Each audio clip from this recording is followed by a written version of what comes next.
นับสนุนโดยเครื่องปรับอากาศ Star Air ร้อนแค่ไหนก็เอาอยู่ยาแคปซูลขมิ้นชันอุ้ยอันบรรเทาอาการท้องอืดท้องเฟ้อ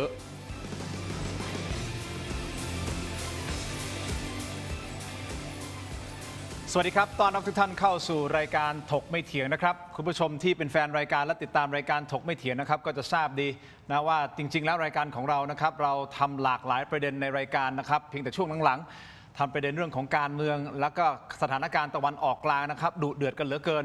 รวมถึงการเมืองในประเทศไทยและแน่นอนวิกฤตพลังงานนะครับนี่คือเรื่องที่มันเกิดขึ้นบนโลกใบนี้นะครับแต่คู่ขนานกันมันยังมีประเด็นอื่นๆที่เกิดขึ้นในสังคมมากมายนะครับและผมก็ตั้งใจจริงๆก่อนหน้านี้อยากจะทำนะฮะกรณีของทางการแพทย์เนื่องจากว่าถ้าคุณผู้ชมได้ติดตามข่าวอย่างล่าสุดเนี่ยงานวิ่งมาราธอนที่ประเทศไทยในอยู่ดีๆมีคนหัวใจวายพร้อมกันถึง3คนตั้งข้อสงสัยมาครับว่ามันเกิดอะไรขึ้นรวมถึงข่าวนะที่เป็นคนอายุน้อยร่างกายแข็งแรงเสียชีวิตกระทันหันเราก็เลยสงสัยว่าคนที่ออกกำลังร่างกายแข็งแรงเนี่ยทำไมอยู่ดีเขาสามารถเสียชีวิตได้นะฮะคุณผู้ชมครับและแน่นอนอีกโรคหนึ่งคือเป็นโรคยอดฮิตของประเทศไทยก็คือมะเร็งก็เกิดคำถามนะครับคุณผู้ชมครับว่าไอ้ข้อมูลต่างๆซึ่งมันก็ไม่ได้แตกต่างจากข้อมูลข่าวสารที่เวลาเคารพกันก็จะต้องแข่งกันด้วยข้อมูลถูกต้องไหมครับถูกผิดก็ว่ากันไปนะฮะแต่ข้อมูลเนี่ยสำคัญและวันนี้ก็เป็นอีกหนึ่งวันนะฮะที่จริงๆกว่าจะเรียนเชิญอาจารย์หมอทั้ง3ท่านมานั่งในรายการพร้อมๆกันได้นี่ก็ไม่ใช่เรื่องง่ายนะครับวันนี้เราจะพูดถึงเรื่องของข้อมูลอะไรครับไม่ใช่ข้อมูลข่าวสารเกี่ยวกับการรบกันอะไรหรอกครับแต่มันคือข้อมูลข่าวสารเกี่ยวกับ DNA ข้อมูล DNA คุณผู้ชมครับอันเนี้ยถ้าพูดถึง DNA หลายท่านจะบอกเวลาไปจับคนร้ายไงก็ตรวจ DNA นะว่า DNA ตรงปืนเนี่ยมันตรงกับคนร้ายหรือเปล่าจริงๆ DNA มันมีอะไรมากกว่านั้นเยอะนะฮะคุณผู้ชมครับอย่างนี้และล่าสุดมีเคสหนึ่งครับที่ไปศัลยกรรมตกแต่งปรากฏว่าพอหลับไปนะทำศัลยกรรมตกแต่งแล้วไม่ฟื้นเกิดอะไรขึ้นปรากฏว่ายังไม่แน่ชัดไม่ยืนยันนะฮะแต่เหมือนกับว่าจะเป็นการแพ้ยาหรือเปล่านี่แหละฮะวันนี้เราจะมาไขข้อสงสัยเกี่ยวกับ DNA ซึ่งมันจะช่วยชีวิตคนได้ช่วยลดความทรมานของร่างกายได้นั่นหมายความว่าเราจะทำการแพทย์แบบแม่นยำมากยิ่งขึ้นหาต้นเหตุได้แม่นยำมากยิ่งขึ้นวันนี้อยากให้คุณผู้ชมนะครับฟังไปพร้อมๆกับผมฟังไปเรื่อยๆฮะคล้ายๆพอดแคสต์แล้วคุณจะได้ข้อมูลว่าประเทศไทยเราล้ำไปถึงขนาดไหนแล้วในวงการการแพทย์นะครับสปสช.ใช้งบประมาณในการดูแลรักษาคนไข้เอาง่ายๆบัตรทองนี่นะครับงบประมาณปีละ 200,000 กว่าล้านบาทนะฮะมันจะดีกว่าหรือไม่ถ้าเราสามารถที่จะรักษานะครับได้แม่นยำขึ้นนั่นหมายความว่างบประมาณลดลงนะครับเงินก็อาจสามารถไปใช้อย่างอื่นได้วันนี้แหละครับเป็นอีกหนึ่งวันที่จะเป็นประโยชน์กับสังคมอย่างยิ่งนะครับท่านแรกครับท่านเป็นผู้อำนวยการสถาบันวิจัยระบบสาธารณสุขนะครับนายแพทย์สุภกิจศิริรักษ์ครับสวัสดีครับอาจารย์ครับสวัสดีครับสวัสดีส่วนอีกท่านหนึ่งครับท่านเป็นหัวหน้าศูนย์จีโนมิกส์ศิริราชคณะแพทยศาสตร์ศิริราชพยาบาลมหาวิทยาลัยมหิดลนะครับศาสตราจารย์นายแพทย์มนพพิทักษ์ภากรครับสวัสดีครับอาจารย์ครับสวัสดีครับส่วนอีกท่านนึงครับท่านเป็นรองผู้อำนวยการโรงพยาบาลจุฬาลงกรณ์สภากาชาดไทยนะครับศาสตราจารย์นายแพทย์วรศักดิ์โชติเลอศักดิ์ครับสวัสดีครับสวัสดีครับวันนี้ต้องขอบคุณทั้ง3ท่านที่ให้เกียรตินะครับคืออย่างนี้ฮะนี่คือแบบ the brains ในวงการการแพทย์มานั่งอยู่ตรงนี้ประมาณนิดนึงนะครับเพราะฉะนั้นผมจะขออนุญาตดำเนินรายการแบบเป็นน้องเป็นชาวบ้านคนหนึ่งนะฮะที่อยากจะทราบนะข้อมูลต่างๆที่มันจะเป็นประโยชน์กับสังคมนะฮะคุณผู้ชมครับเดี๋ยวจะยกตัวอย่างเคสที่มันเกิดขึ้นในประเทศไทยแล้วมันก็เกิดตั้งข้อสงสัยว่าเอ๊ะทำไมคนที่แข็งแรงทำไมคนที่ออกกำลังกายบ่อยครั้งอยู่ดีๆหัวใจวายได้มันไม่น่าจะเป็นไปได้นะครับแต่ก่อนที่จะไปตรงนั้นอาจจะต้องทำความเข้าใจกันก่อนนะครับคือเวลาเราป่วยนะอาจารย์หมอเราไปโรงพยาบาลถูกต้องไหมครับแล้วพอไปโรงพยาบาลเสร็จปุ๊บเนี่ยพอเป็นอันนี้ปุ๊บหมอก็จะจ่ายยาคล้ายๆกันยาบางประเภทนะฮะสำหรับคนคนหนึ่งรักษาได้ดีแต่สำหรับคนคนหนึ่งทำไมผลไม่ได้เป็นอย่างนั้นฮะอาจารย์หมอไขข้อสงสัยให้ผมหน่อยได้ไหมครับก็อย่างนี้นะครับคุณทินเราเริ่มต้นที่ว่าเจ้า DNA ซึ่งมีรหัสอยู่บนนั้นเนี่ยต่อคนเนี่ยนะครับ 3,000 ล้านรหัสนะซึ่งแน่นอนมันไม่ได้ใช้ทั้งหมดนะครับแต่ว่ารหัสที่มันแสดงมาเป็นรูปหล่ออย่างคุณทินอย่างเงี้ยนะหรืออะไรอย่างเงี้ยมันถูกกำหนดมาแล้วเขาเรียกฟ้ากำหนดนะแน่นอนโรคภัยไข้เจ็บมะเร็งอะไรทั้ง บางเรื่องมันก็ถูกกำหนดมาอยู่ในยีนที่ว่าเนาะอันนี้คือเรื่องที่มากไปกว่าว่าใครเป็นพ่อแม่ใครเป็นลูกใครอย่างที่ว่าหรือใครเป็นเจ้าของทีนี้อย่างนี้ครับ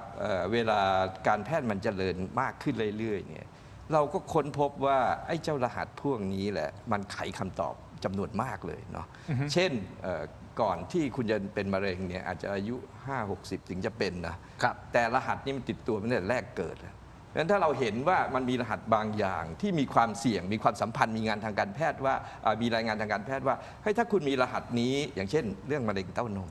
นะฮะ BRCA1 BRCA2 รวมถึงในคนไทยที่เราต้องทำกับคนไทยว่าเรามีตัวอื่นเพิ่มเติมมาจากที่ฝรั่งมีด้วยนะครับอันนี้ก็เป็นเรื่องซึ่งทำให้เราเห็นว่าถ้าเราเจอเขา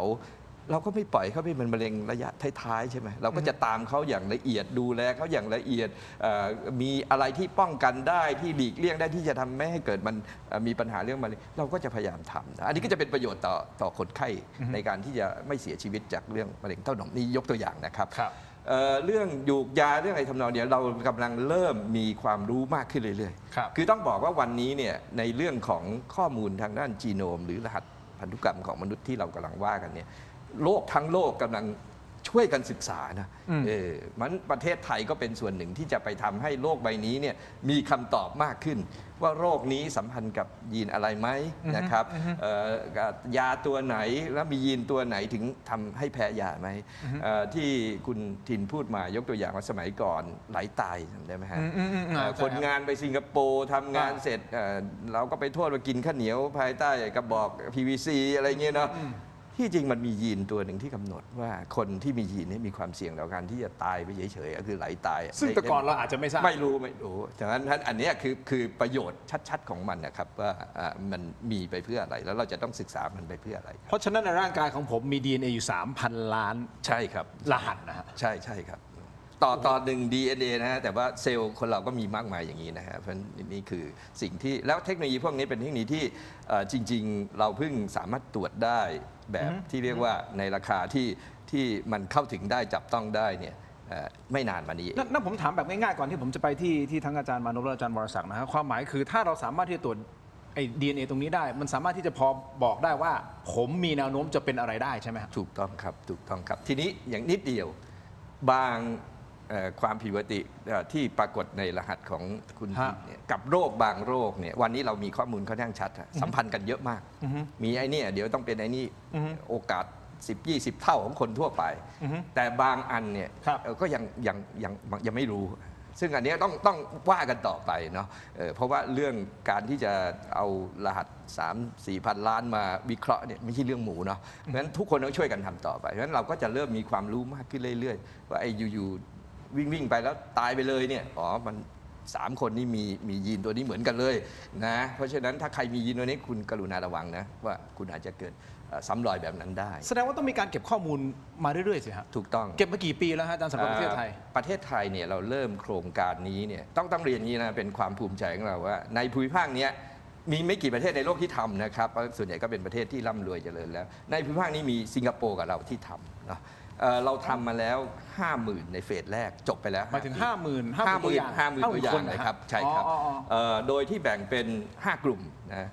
โรคหายากคือวินิจฉัยยากกว่าจะวินิจฉัยได้เนี่ยยาวนานอาจจะรักษาไม่ทันอะไรก็แล้วแต่โรคมะเร็งนะเดี๋ยวอาจารย์มานพคงเล่าให้ฟังเนาะ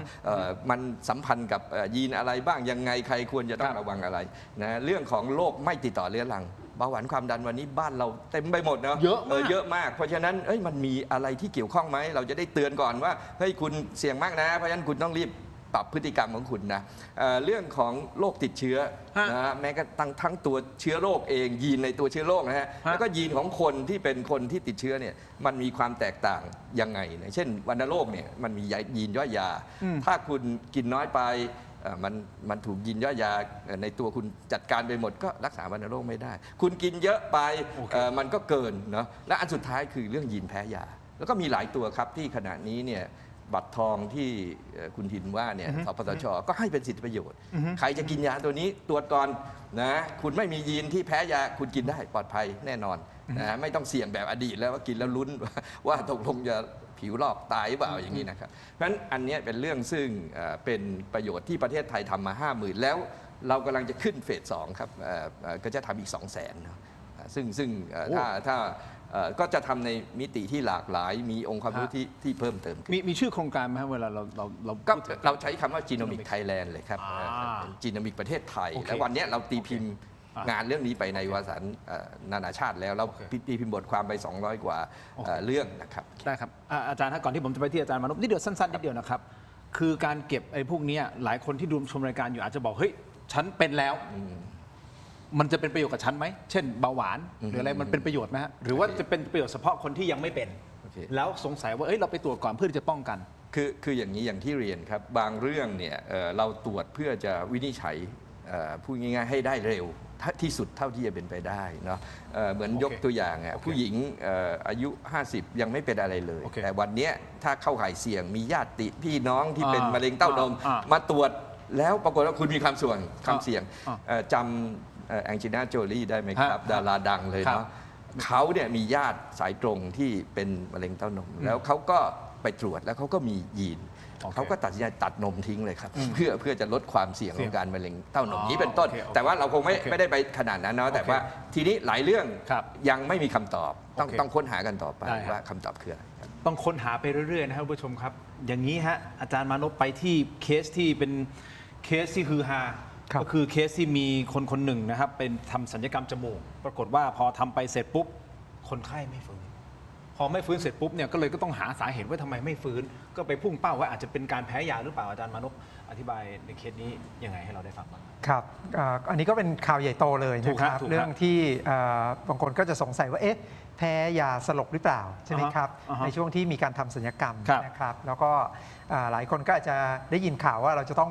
ตามไปจนดูถึงให้รู้หรือเปล่าว่า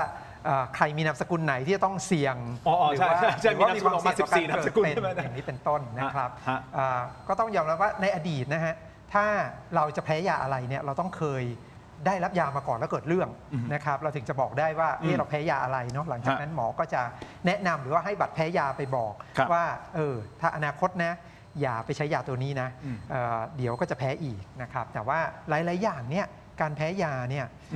เป็นครั้งแรกมันก็รุนแรงมาก อย่างเช่นตัวอย่างของกรณีของคนที่แพ้ยาสลบอย่างนี้เป็นต้นนะครับเจอครั้งแรกในชีวิตไม่เคยดมยาเลยเนี่ยพอดมยาครั้งแรกแล้วแพ้ยาเนี่ยเป็นรุนแรงบางคนเสียชีวิตไปเลยก็มีนะครับในอดีตเนี่ยเราอาจจะไม่รู้ว่าเราจะรู้ได้อย่างไรนะว่าใครที่จะเสี่ยงต่อการแพ้ยาแล้วก็เกิดรุนแรงแบบนี้ใช่ไหมครับก็อาศัยว่าถ้ามีประวัติครอบครัวหรือว่าเรารู้ว่านามสกุลไหน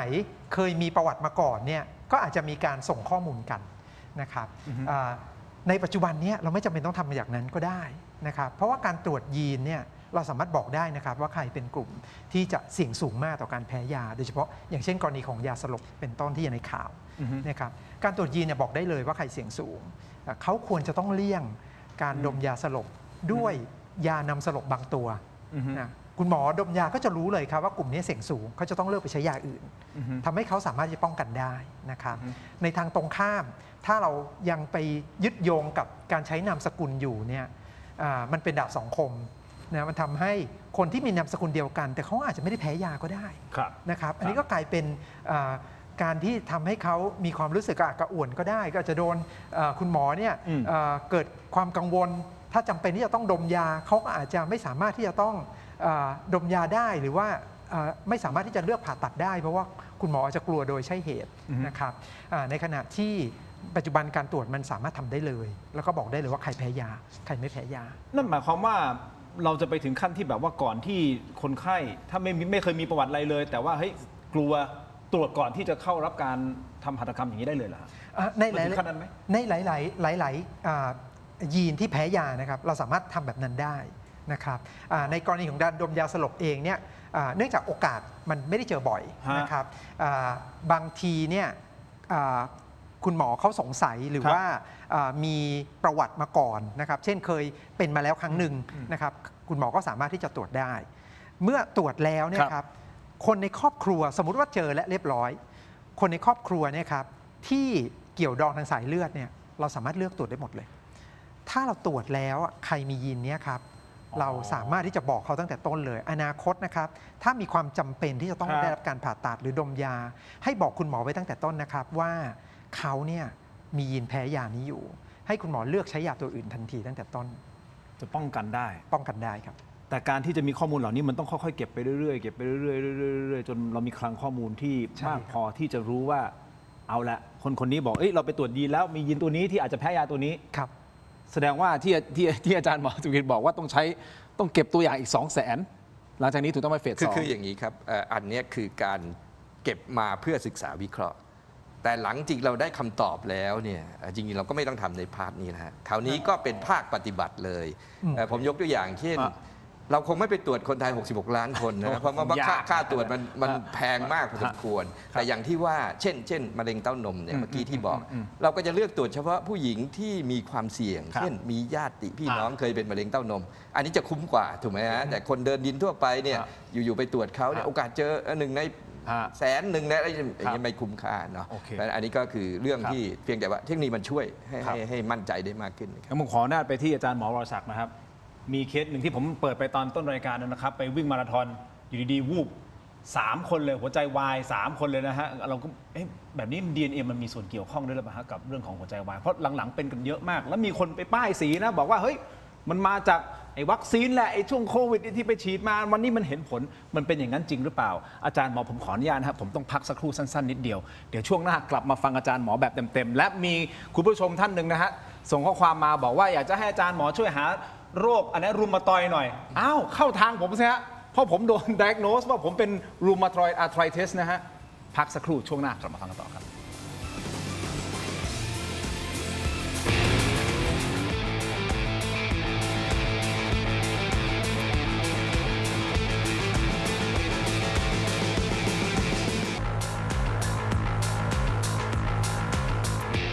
สนับสนุนโดย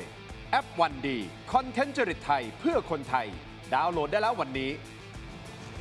กลับมากันต่อนะครับรายการถกไม่เถียงนะครับคุณผู้ชมครับยังอยู่กับอาจารย์หมอทั้ง3ท่านนะฮะอาจารย์หมอสุภกิจนะฮะอาจารย์หมอมานพและอาจารย์หมอวรศักดิ์นะครับอาจารย์หมอวรศักดิ์ครับคำถามเลยฮะจริงๆหนึ่งในคำถามที่ผมอยากถามเพราะเป็นเรื่องที่ผมเจอด้วยก็คือไอ้รูมาตอยด์นะครับแล้วก็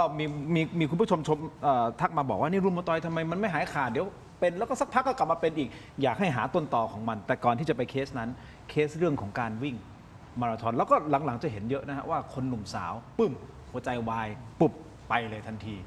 DNA มันสามารถที่จะบอกได้ไหมครับว่ามันเป็น ครับเป็นคำถามที่สำคัญมากนะครับ ฮะ เราคงจะเสียใจมากถ้าสักวันหนึ่งคนที่เรารัก ซึ่งแข็งแรงดีไปออกกำลังกายแล้วไม่กลับมาอีกเลย แล้วเราก็คงจะเสียใจมากขึ้นไปอีก ถ้าเรารู้ก่อนเราสามารถที่จะป้องกันไม่ให้โศกนาฏกรรมนี้เกิดขึ้นได้ แต่ก่อนที่จะไปตอบคำถามที่สำหรับกรณีเฉพาะเนี่ยนะครับ ผมอยากจะขออนุญาตเน้นย้ำสาระสำคัญที่เราอยากจะสื่อสารกับพ่อแม่พี่น้องวันนี้ก่อนนะครับ ผลลัพธ์ทางสุขภาพของเราเนี่ยครับว่าเราจะแข็งแรงดีอยู่ หรือเราจะเป็นโรคร้ายแรง หรือเราจะเสียชีวิตกระทันหันเนี่ยมันขึ้นกับปัจจัย 2 อย่างหลักๆคือปัจจัยภายในก็คือสารพันธุกรรมของเรา กับปัจจัยภายนอกง่ายๆครับภายในกับภายนอกภายนอกก็คือพฤติกรรมสิ่งแวดล้อมยาการออกกำลังกายนี่คือปัจจัยภายนอกนะครับสิ่งที่แตกต่างของการแพทย์วันนี้กับการแพทย์เมื่อไม่กี่ปีมานี้คือเรามีเทคโนโลยีที่จะตรวจปัจจัยภายในแล้วเดิมอะครับเราไม่มีเทคโนโลยีนี้ครับเราก็มีแต่ปัจจัยภายนอกนะครับหลีกเลี่ยงยานู้นออกกำลังกายโน่นนี่นั่นแต่ไม่มีอะไรเลยครับที่เหมาะสมกับทุกคนเหมือนกัน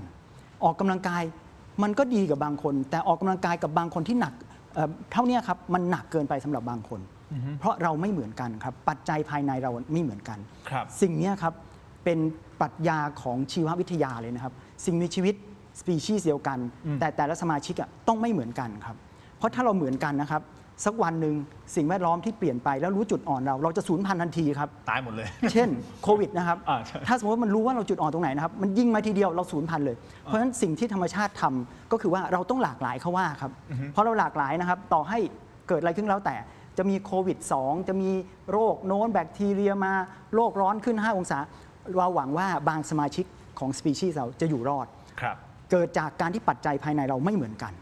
เนี่ยครับคราวนี้พอเราปัจจัยภายในเราไม่เหมือนกันก็คือพันธุกรรมเราไม่เหมือนกันนะครับมันนอกจากจะทำให้เรามีความเสี่ยงที่จะสูญพันธุ์น้อยลงแล้วแต่มันจะทำให้แต่ละสมาชิกครับมีความเสี่ยงไม่เหมือนกัน บางคนออกกำลังกายเท่านี้เหมาะกับเขาแต่บางคนออกกำลังกายเท่านี้ครับจะมีโอกาสทำให้เขาหัวใจวายเสียชีวิตประเด็นคือเมื่อก่อนเราไม่รู้แต่วันนี้เรามีเทคโนโลยีแล้ว อย่างที่ท่านอาจารย์สุภกิจอาจารย์มานพกล่าว มัน2 อย่างเนี่ยครับถ้ามันพอดีกันเมื่อไหร่นะครับเราไม่เสียชีวิตเลยก็แข็งแรงดีคราวนี้พอเรารู้นะครับว่าปัจจัยภายในของเราเป็นอย่างไร เราจะได้เลือกปัจจัยภายนอกให้เหมาะกับเรา เช่นที่อาจารย์มานพกล่าว ถ้าเรารู้ว่าเรามียีนที่จะเสี่ยงต่อการแพ้ยาดมสลบเราก็ไปหลีกเลี่ยงสลบโดยการฉีดยาจบแล้วครับเราก็ไม่เสียชีวิตเราไม่เสี่ยงแล้วถ้าเรารู้ว่าเรามีโอกาสที่จะคลื่นไฟฟ้าหัวใจผิดปกติจากการออกกำลังกายเราก็ไปออกกำลังกายแบบอื่น หรือไม่ก็มียาบางอย่างที่ป้องกันไม่ให้เราต้องคลื่นไฟฟ้าหัวใจจะผิดปกติแล้วหัวใจหยุดเต้นแล้วเสียชีวิตกระทันหันครับมันประเด็นมีแค่นี้ครับว่าปัจจุบันมีเทคโนโลยีที่จะตรวจปัจจัยภายในคือพันธุกรรมแล้วเพื่อเลือกการดำเนินชีวิตเลือก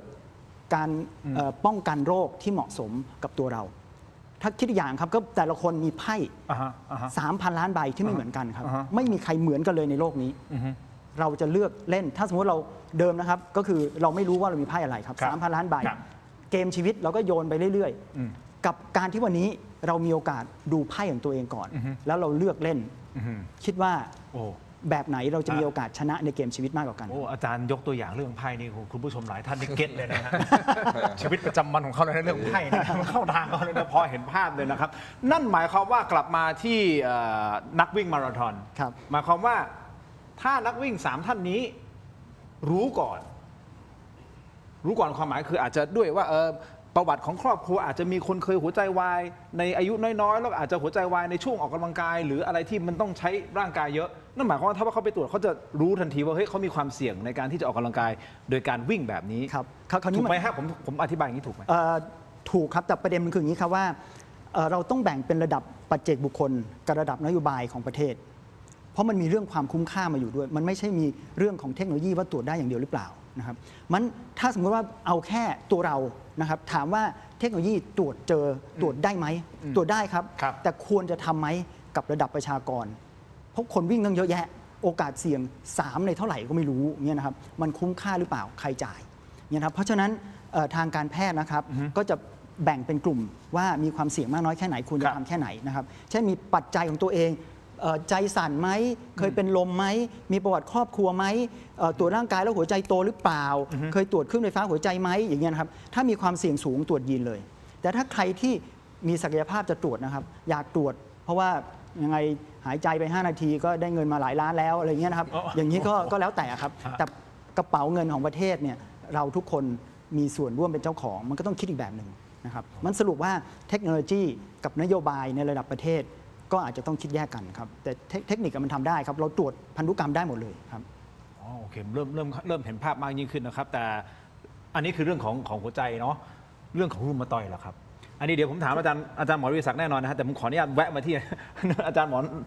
มานพก่อนนะครับมะเร็งผมเชื่อคุณผู้ชมหลายท่านที่ชมรายการอยู่นะครับก็อาจจะมีส่วนหนึ่งนะที่มีครอบครัวที่เป็นมะเร็งหรือแม้แต่ตัวเองก็เป็นมะเร็งอยู่อย่างครอบครัวผมก็ตั้งแต่ปู่นะคุณอา3 ท่านมะเร็งหมดแล้วก็เสียชีวิตหมดเลยจากเรื่องของมะเร็งนั่นหมายความว่าผมก็มีความเสี่ยงในเรื่องของมะเร็งถูกต้องไหมฮะมันสามารถที่จะตรวจตรงนี้แล้วเพื่อที่จะพินพอยต์ได้เลยใช่ไหมฮะว่า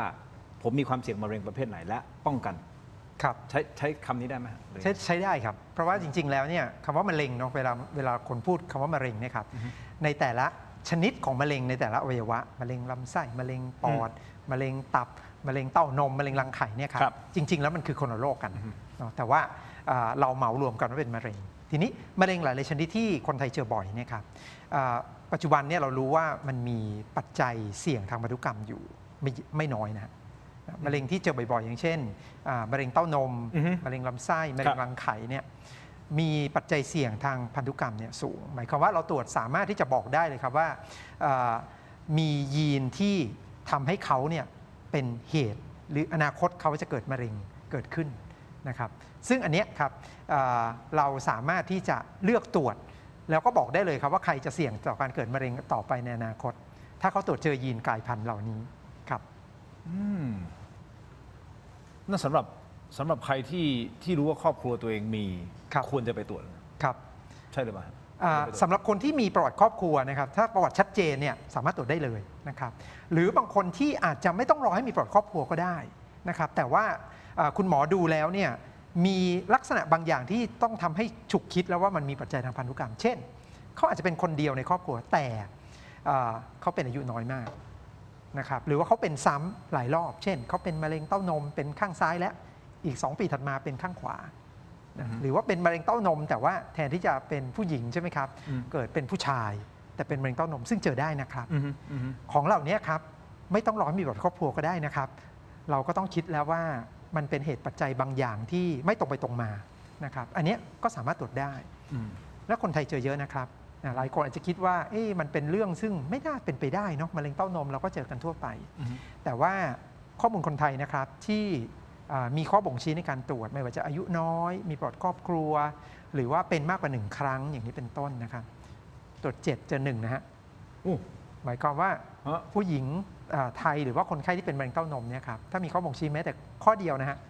ตรวจ7 คนจะเจอ1 คนครับที่มีการกลายพันธุ์อยู่ครับ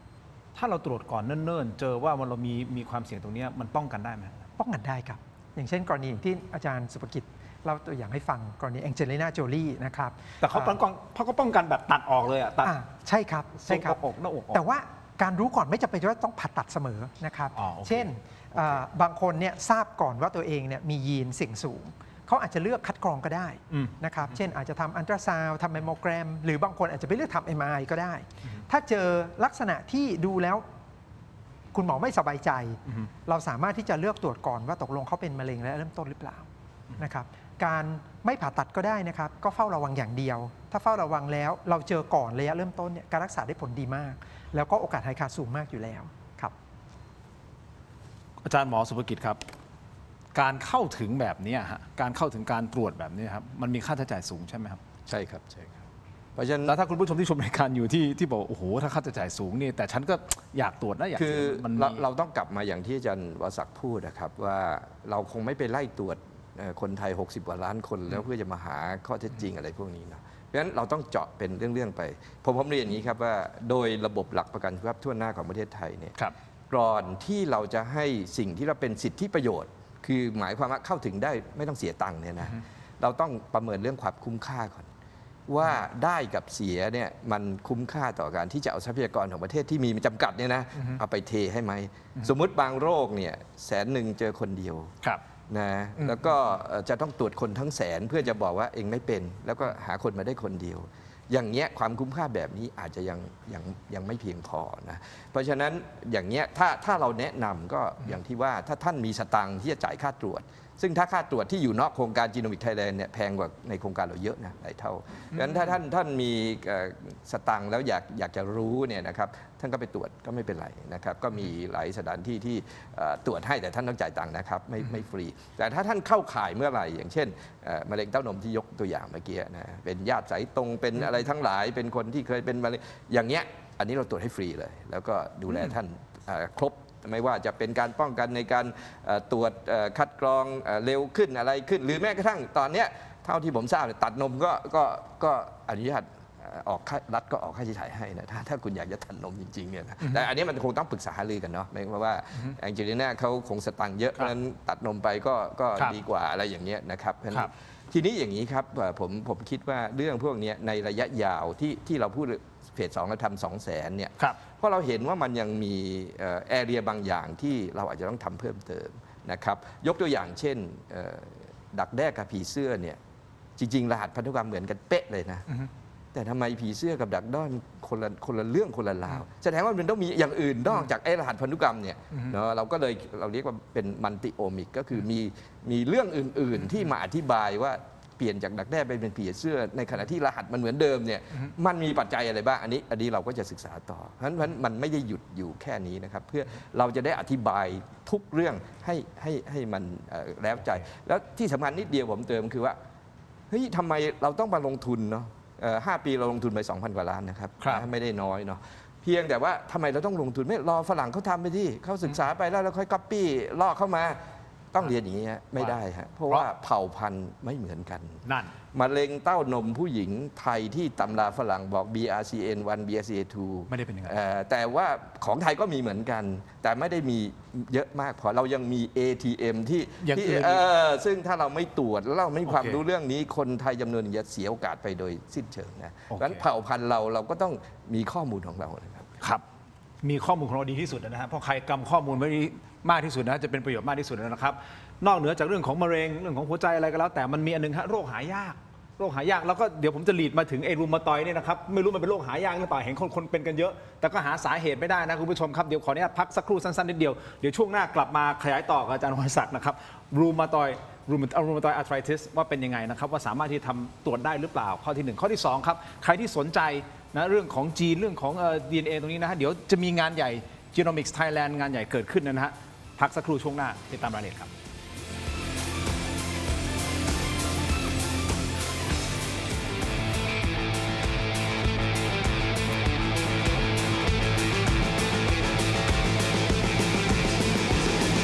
I Herb You Sugar Free ชุ่มคอมีสารสกัดสมุนไพร 4 ชนิด I Herb You Sugar Free ด้วยนะ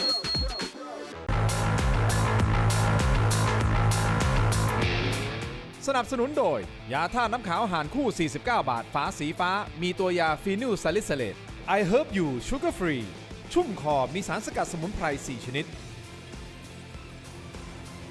กลับกันต่อนะครับตรงไปถึงในช่วงนี้ครับยังอยู่กันครบนะฮะอาจารย์หมอทั้ง3ท่านนะครับมาที่อาจารย์หมอวรศักดิ์อาจารย์หมอครับรูมาติซึมหรือรูมาตอยนะผมว่าเชื่อว่าคนไทยน่าจะเป็นกันเยอะนะฮะแล้วก็มีคนคอมเมนต์มาบอกแบบนี้สามารถที่จะค้นหาได้ไหมว่าจากยีนมันสามารถบอกได้ไหมว่าเราเป็นอะไรกันแน่แล้วรักษาได้ไหมครับเป็นคำถามที่ดีครับผมขออนุญาตพูดถึงแนวคิดคอนเซปต์กว้างๆก่อนนะครับมันคือหนึ่งในโรคที่ต้องเรียกว่าเป็นกลุ่มโรคที่ยังวินิจฉัยไม่ได้ภาษาอังกฤษเรียกว่า undiagnosed disease การที่โรคหนึ่งยังวินิจฉัยไม่ได้ส่วนหนึ่งเลยนะครับส่วนใหญ่เลยเป็นเพราะว่าเทคโนโลยีมันยังไม่ถึงผมขออนุญาตเทียบเคียงกับสมัยสัก100 กว่าปีที่แล้วครับเป็นฝีถ้าคุณทินเป็นฝีแล้วมีคนบอกว่าคุณทินฝีเนี่ยน่าจะเกิดจากสิ่งมีชีวิตเล็กๆที่ตามองไม่เห็นถ้าสมัยนั้นยังไม่มีกล้องจุลทรรศน์คุณทินคิดยังไงกับหมอคนนี้บ้าแล้วมีที่ไหนเชื้อโรคอะไรมีคือเพราะเรายังไม่มีเทคโนโลยีใช่ไหมครับเราไม่เห็นเราก็ไม่รู้นะครับแต่พอมีกล้องจุลทรรศน์ปั๊บเนี่ยครับใครๆในโลกตอนนี้ก็รู้แล้วครับว่าฝีเราเนี่ยก็เกิดจากเชื้อแบคทีเรียไงเนี่ยนะครับตอนนี้ครับเรามีเทคโนโลยีที่มองได้ลึกลงไปกว่าการเห็นแบคทีเรียหรือเชื้อโรคแล้วเราเห็นสารพันธุกรรมของตัวเราแล้วครับเราหาลำดับของสารพันธุกรรมได้มันพูดง่ายๆว่าการแพทย์ณวันนี้มีเครื่องมือใหม่ที่ทรงพลังมากซึ่งมีมาไม่นานไม่กี่ปีนี่เองนะครับที่ทำให้เราหาลำดับสารพันธุกรรมได้แล้วโรคที่เมื่อก่อนเราวินิจฉัยไม่ได้เราจะวินิจฉัยได้มากขึ้นมากครับที่อาจารย์สุภกิจกล่าวไปGenomics Thailand เนี่ยนะครับใน 5 ปีแรกเนี่ยเราวินิจฉัยผู้ป่วยที่เดิมไม่รู้ว่าเป็นโรคอะไรวินิจฉัยไม่ได้มากขึ้น1 ใน 3แล้วนะครับ3 คนที่เดิมวินิจฉัยไม่ได้การที่วินิจฉัยไม่ได้ครับแพทย์ก็จะบอกว่าเป็นโรคตามอาการครับเช่นบอกว่าโรคลมชักเป็นโรคเหรอครับมันเป็นอาการใช่ไหมครับแต่หมอไม่รู้มันเป็นจากอะไรก็ไม่รู้บอกเป็นโรคลมชักโรคปวดท้องโรคข้ออักเสบรูมาตอยอาร์ไทรติสแปลว่าอะไรครับแปลว่าข้ออักเสบก็ใครๆก็รู้ครับถ้าแปลเป็นไทยคุณเป็นโรคข้ออักเสบนะคือเราก็รู้ว่าเราเป็นข้ออักเสบแต่หมอไม่รู้จะพูดภาษาไทยมันก็ดูคนไข้ก็รู้นี่ใช่ไหมก็ใช้ชื่อที่มันฟังไม่รู้เรื่องไปเป็นอาร์ไทรติสแล้วกันจริงๆมันก็คือข้ออักเสบถ้าแปลเป็นไทยนะครับของผมเป็น palindromic rheumatism คราวนี้ผมว่าโรคกลุ่มนี้แหละครับที่เทคโนโลยีนี้จะมีโอกาสทำให้ทราบลงไปถึงสาเหตุนะครับแล้วการดูแลรักษาจะตรงเหตุขึ้นนั่นแหละครับมันสรุปว่าโรคที่เดิมวินิจฉัยไม่ได้จนถึงปัจจุบันนะครับจะมีโรคจำนวนมากขึ้นเรื่อยๆที่เราจะวินิจฉัยได้แต่คราวนี้ครับการที่เราวินิจฉัยไม่ได้นะครับมันก็จะหลากหลายมากเช่นผมว่าอย่างข้ออักเสบเนี่ยครับปวดท้องอย่างเงี้ยมันจะมีสาเหตุหลายร้อยอย่างครับจริงๆแล้วมันมีโรคมากมายที่ทำให้เกิดอาการแบบเดียวกันได้นะครับคราวนี้เราจะแยกโรคได้ลึกลงไปเรื่อยๆโรคลมชักเนี่ยครับมียีนที่ทำให้เกิดอาการลมชักเนี่ยนะครับเป็นพันจีนครับมันต่อไปเนี่ยเราจะไม่ได้เรียกว่าโรคลมชักแล้วเราจะเรียกว่าโรคที่เกิดจากการกลายพันธุ์ในยีน SATB1 แล้วทำให้เกิดลมชักโรคที่เกิดจากการกลายพันธุ์ใน SATB2 แล้วเกิดลมชักอะไรเงี้ยครับมันเป็นอาการอาร์ไทรติสก็เช่นกันครับมันเป็นอาการถ้าหมอยังวินิจฉัยไม่ได้มีโอกาสครับที่จะเกิดจากพันธุกรรมต้องมาตรวจดูครับแต่ละคนจะไม่เหมือนกันแสดงว่าโรคหายากเขาเรียกว่าอะไรนะโรคที่ยังวินิจฉัยไม่ได้มันจะเข้าข่ายนี้ที่อาจารย์หมอบอกมันจะค่อยๆแล้วถ้ากลับไปคอนเซปต์เดิมนะครับผลลัพธ์ของสุขภาพเราเกิดจาก2 อย่างปัจจัยภายนอกกับปัจจัยภายในถ้าไม่ใช่ปัจจัยภายนอกคุณทินคิดว่าเกิดจากอะไรครับ มันข้างใน ใช่ไหมครับถ้าไม่ใช่ปัจจัยภายนอกเราไม่ได้ทำอะไรประหลาด โอเค เราไม่ได้ไปกินสารพิษ เราไม่ได้อยู่ในใกล้โรงงานถ้าไม่ใช่ปัจจัยภายนอกคุณทินคิดว่าอาการของเราเกิดจากอะไรอ่ะก็ต้องเกิดจากปัจจัยภายในต้องมีส่วนแน่เลย นั่นแหละครับเทคโนโลยีมันมาแล้ว ดังนั้นเรามีโอกาสที่จะเจอสาเหตุแล้วครับแต่ผมไม่ได้บอกว่าเราจะเจอทุกคนนะครับแต่เรามีโอกาสแล้วเพราะเรามีเทคโนโลยีแล้วนะวันนี้ เรามีความหวังมากยิ่งขึ้นแล้วนะครับคุณผู้ชมครับในการใช้ชีวิตนะครับคุณผู้ชมครับเดี๋ยวอาจารย์หมอมานพเดี๋ยวผมจะถามเรื่องของมะเร็งแน่นอนนะฮะแต่ตอนนี้คุณผู้ชมสแกน QR Code ของเราก่อน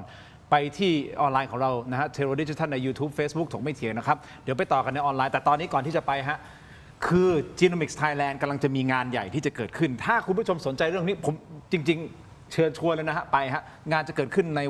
วันที่เท่าไหร่ยังไงครับอาจารย์ ครับก็วันเสาร์และวันอาทิตย์ที่ถึงนี้เลยครับ ฮะ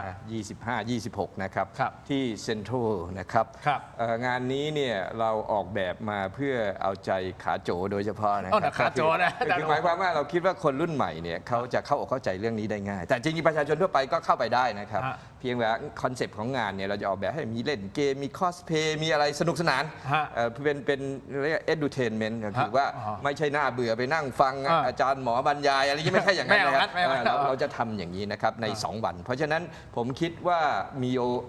กาสจะพาญาติพี่น้องหรือตัวเองเข้าไปทำความเข้าใจ และบางเรื่องอย่างที่คุณทินว่าอาจจะตั้งคำถามว่าเฮ้ยเนี่ยพอได้ความรู้นี้กลับไปบ้านเฮ้ยปีที่แล้วเราจัดไปทีแล้วที่แฟชั่นไอแลนด์เราให้คำปรึกษาด้วยนะ บางคนยกขบวนมาปรึกษาว่าเอ้ยเนี่ยมีลูก ค ครับ นถัดไปเป็นอย่างนี้อะไรจะต้องทำยังไงกลัวระวังจะเป็นอย่างงู้นอย่างนี้ อันเนี้ยคือจะได้ประโยชน์ได้โดยตรงเลย เพราะฉะนั้นเสาร์อาทิตย์นี้ใช่ไหมฮะ25-26 เมษายนคุณผู้ชมครับ ที่เซ็นทรัลเวิลด์ชั้นจีนะครับ 11 นาฬิกาถึง 18 นาฬิกาเข้าชมฟรีฮะไม่มีค่าใช้จ่าย เพราะฉะนั้นพวกเราชาวเจนซีไปกันเยอะๆนะครับ ผมเจนซีหรือเปล่าเนี่ยผมน่าจะใช่เจนเอ็กนะคุณผู้ชมไปต่อกันในออนไลน์เดี๋ยวมีคำถามอีกมากมาย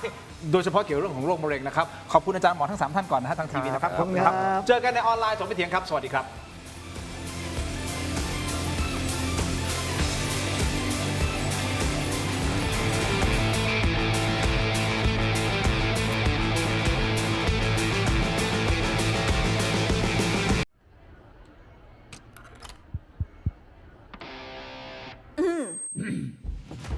ไมบาซิน OTC รสส้มและรสมะนาว ยาอมบรรเทาอาการเจ็บคอ ช่วยระงับเชื้อในปากและลำคอ จากเกรเตอร์ฟาร์มาโปรดอ่านคำเตือนในฉลากก่อนใช้ยา เลือกสิ่งที่ใช่ ตอบโจทย์ชีวิตที่ชอบ Star Air Air Solar Hybrid ใช้พลังงานจากโซลาร์เซลล์และระบบอินเวอร์เตอร์ช่วยเซฟค่าไฟได้สูงสุดถึง 60% ให้ชีวิตง่ายและประหยัดมากยิ่งขึ้น กลับเข้ามาครับถกไม่เถียงในช่วงของออนไลน์คุณผู้ชมครับยังอยู่กับอาจารย์หมอทั้ง 3 ท่านนะครับผู้อำนวยการสถาบันวิจัยระบบสาธารณสุขนะครับนายแพทย์สุภกิจศิริรักษ์นะครับรวมถึงหัวหน้าศูนย์จีโนมิกส์ศิริราชคณะแพทยศาสตร์ศิริราชพยาบาลมหาวิทยาลัยมหิดลนะครับศาสตราจารย์นายแพทย์มานพพิทักษ์ภากรนะครับและรองผู้อำนวยการโรงพยาบาลจุฬาลงกรณ์สภากาชาติไทยนะครับศาสตราจารย์นายแพทย์วรศักดิ์ขออภัยครับโชติเลอศักดิ์นะฮะอาจารย์หมอทั้ง 3 ท่านยังอยู่กับเราพูดคุยกันเรื่องของ DNA เรื่องของจีนส์นะฮะคุณผู้ชมประเทศไทยเราเป็นประเทศที่ใช้จ่ายในงบประมาณของการดูแลรักษาประชาชนที่เจ็บไข้ได้ป่วยเนี่ยเป็นแสนล้านบาทต่อปี และบางครั้งการวินิจฉัยโรคมันก็วินิจฉัยไม่ถูกก็ไม่รู้ว่ามันเป็นอะไรกันแน่ก็เสียค่าใช้จ่ายในการให้ยาค่าใช้จ่ายในการดูแลรักษาไปเรื่อยๆซึ่งถ้าเราสามารถที่จะตรวจหาต้นตอได้จริงว่ามันเป็นอย่างนั้นจริงมันก็รักษาได้ถูก คนไข้ก็ทรมานน้อยลงถูกต้องไหมครับ ครับ ค่าใช้จ่ายก็งบประมาณก็น้อยลง เราก็จะพัฒนาไปเรื่อยๆ แล้วเราเป็นหนึ่งในเอเชียตะวันออกเฉียงใต้หนึ่งใน 2 ประเทศเท่านั้นฮะอาจารย์หมอถูกต้องไหมฮะที่เราทำเรื่องเก็บเรื่องของการไปตรวจ DNA ใช่ไหมครับแล้วก็เอามาอยู่ในคลังข้อมูล ซึ่งอาจารย์หมอสุภกิจบอกว่าเราทำมาแล้วสำหรับ50,000 คนถูกต้องไหมฮะ50,000 คนในเฟสแรก ซึ่งใช้งบประมาณไปประมาณ 2,000 ล้าน แต่ถามว่า 2,000 ล้านคุณจะโอ้โหเยอะจังแต่ถ้าสำหรับสาธารณสุขของไทยผมถือว่าเป็นงบประมาณที่น้อยมากนะครับคุ้มค่าอย่าใช้ว่าน้อยมากเลยเดี๋ยวจะหาว่าไอ้ทินรวยขนาดนั้นเลยเหรอน้อยมากไม่ใช่แต่กำลังจะบอกคุ้มค่าเพราะอะไรฮะมันจะช่วยชีวิตคุณผู้ชมช่วยชีวิตประชาชน การแพทย์ไทยผมถือว่าสำหรับผมนะผมถือว่าต้นๆของโลกนะฮะ number one ผมพูดได้ เพราะจริงๆอยู่กับคุณหมอหลายๆคนเหมือนกัน แล้วก็ได้มีโอกาสพูดคุยสนทนาธรรม กับอาจารย์หมอหลายต่อหลายท่านเป็นเวลา10-20 ปีแล้วมั้งฮะนะฮะหลายท่านอาจจะไม่ทราบผมเคยทำงานอยู่ที่โรงพยาบาลด้วยไม่ได้เป็นหมอ แต่ไปช่วยเรื่องของการบริหารนะครับคุณผู้ชม วันนี้ก็เป็นโอกาสดีอีกหนึ่งครั้งที่อาจารย์หมอทั้ง3ท่านมาพูดคุยตรงนี้ เพราะว่าอยากให้คุณผู้ชมถ้าว่างเสาร์อาทิตย์นี้ถ้าสะดวกจริงๆอยากจะให้ไปลองดูนะเพราะไม่เสียค่าใช้จ่ายทั้งสิ้นนะครับสำหรับงานที่จะเกิดขึ้นนะฮะ Genomics Thailand นะครับที่จะเกิดขึ้นเสาร์อาทิตย์เนี่ยฮะและถ้าดูจากโปสเตอร์นี้นะครับคุณผู้ชมครับนี่คือเอาใจ Gen Z นะฮะ Gen X อย่างผมหรือแม้แต่ไม่รู้อาจารย์ทั้ง3ท่านน่าจะยัง Gen X อยู่นะฮะ ไม่น่าจะเป็น Baby Boomer นะ Gen X อยู่เนี่ยดูแล้วก็แบบนั่นโอ้โหนี่เอาใจวัยนี่ก็เอาใจวัยคนที่ผมเชื่อว่าในยุคนี้ให้ความสำคัญกับเรื่องของสุขภาพเด็กรุ่นใหม่นะอาจารย์หมอ ใช่ครับ จริงเขาจะใส่ใจเราอะไรนะคุณทีมงาน หมอตังอยู่ไปงานนี้ด้วยเหรอหมอตังไปงานนี้ด้วยเหรอ ครับ เอาละจัด ก็ ไป โฆษณาเลยไหมว่าจริงๆมีหมอหลายท่านเช่นหมอเอลเนาะ ฮะ ซึ่งใครติดตามอยู่หมอ ฮะ ตังเนาะ ฮะ แล้วก็คุณฝนเนาะกวิน โอ้ นาอย่างนี้คือเราก็เอาคนที่ถ้าเป็นแฟนคลับนะก็จะได้ไปเจอตัวเป็นตัวจริงเนาะแล้วก็ ครับ มีคำถามอะไรคนเหล่านี้เขาจะอธิบายให้ฟังในระบบที่มันง่าย ๆ ที่จริงอย่างนี้ครับเราไม่ได้ห้ามเจนไหนก็มาได้เนาะ แต่คิดว่าเจนซีเนี่ยจะได้กลับไปเอาความรู้พวกนี้อาจจะกลับไปถึงพ่อแม่พี่น้องอะไรทั้งหลายเนาะก็อันเนี้ยจะถือว่าเป็นประโยชน์แบบยิงปืนนัดเดียวได้กระสุนนัดเดียวได้นกหลายตัวเนาะเพราะฉะนั้นผมคิดว่าวันนี้จะเป็นโอกาสที่ดีเนาะแล้วอย่างที่ว่าฟรีนะครับแล้วท่านไปเที่ยวห้างอยู่แล้วหรืออะไรอยู่แล้วก็แวะไปดูงานของเรานิดหนึ่งนะครับจะได้ความรู้ครับ มันอยู่ที่ช่วงวัยนะ ถ้าสมมติแต่ก่อนตอนผมวัยรุ่นอย่างน้องเจนซีเนี่ยเราก็จะไม่ได้คิดถึงเรื่องของสุขภาพหรือเรื่องของอะไรเรามากมายหรอกแต่พอเราโตขึ้น เราจะคิดว่าพอผ่านวัยสัก20 30 40 50มันจะเริ่มคิดแล้วเฮ้ยสุขภาพเรามาอันดับหนึ่งเพราะฉะนั้นแนะนำให้ลองไปดูนะครับผมขออนุญาตสนทนาทำต่อ เกี่ยวกับเรื่องของการแพทย์นะครับมะเร็งอาจารย์ต้องย้ำตรงนี้ก่อนนะครับคือมะเร็งมันมีหลากหลายเยอะมากเลยใช่ไหมครับ ใช่ครับ บนโลกใบนี้มันมีมะเร็งกี่ประเภทฮะ โอ้ อาาย์ จริง ๆ ก็ตามอวัยวะศีรษะจดเท้าเลยครับก็หลาย เป็นได้ สิบ ทุกส่วน เป็นได้ทุกส่วนใช่ครับ การที่เป็นได้ทุกส่วนขนาดนี้นั่นหมายความว่าข้อมูลที่จะต้องเก็บเนี่ยมันจะต้องเยอะมากเลยถูกต้องไหมอาจารย์ ก็จะ หรือยังไงครับ ใช่ครับมันก็จะมีความหลากหลายเราถือว่ามีความหลากหลายละกัน เพราะว่าเราเชื่อว่าเวลาเราพูดคำว่ามะเร็งออกมาเนี่ยจริง ๆ มันไม่ใช่โรคเดียว แต่ละอวัยวะเนี่ยมันคือแต่ละโรคเลยนะฮะ อือฮึ แล้วก็แต่ละอวัยวะ อย่างเช่นมะเร็งเต้านมมะเร็งปอดมะเร็งลำไส้เนี่ยครับมันมีเหตุปัจจัยต่างกันนะครับปัจจัยทางพันธุกรรมหรือว่าทาง DNA ก็มีน้ำหนักต่างกันด้วยครับเพราะฉะนั้นถ้าเราเข้าใจของพวกนี้ครับจะทำให้เราสามารถจะใช้ในการวินิจฉัยเอาความรู้พวกนี้มาวินิจฉัยหรือแม้กระทั่งเรื่องวิธีการรักษาได้ครับในปัจจุบัน อาจารย์หมอบางมะเร็งบางประเภทที่เวลาเราพูดถึงเนี่ยพอเป็นปุ๊บเนี่ยหลายคนจะบอกเลยว่าอ๋อไอ้แบบนี้อยู่ไม่นาน ครับ แต่มะเร็งบางประเภทที่เราเข้าใจดีว่าเฮ้ยรักษาได้แล้วหายได้ ครับ หนึ่งในมะเร็งที่เขาบอกว่าเป็นแล้วเนี่ยเตรียมตัวเตรียมใจได้เลย ยังไงก็ไม่รอดก็คือมะเร็งตับจริงหรือเปล่าฮะ จริง ๆ แล้วเนี่ยไม่ว่ามะเร็งชนิดใดก็ตามนะครับจริงๆแล้วถ้ามะเร็งแทบทุกชนิดนะครับถ้าเราวินิจฉัยได้ในเริ่มต้นเนี่ยผลการรักษาดีมากโอกาสหายขาดสูงนะครับ อ๋อ มะเร็งตับเองอาจจะเป็นมะเร็งซึ่ง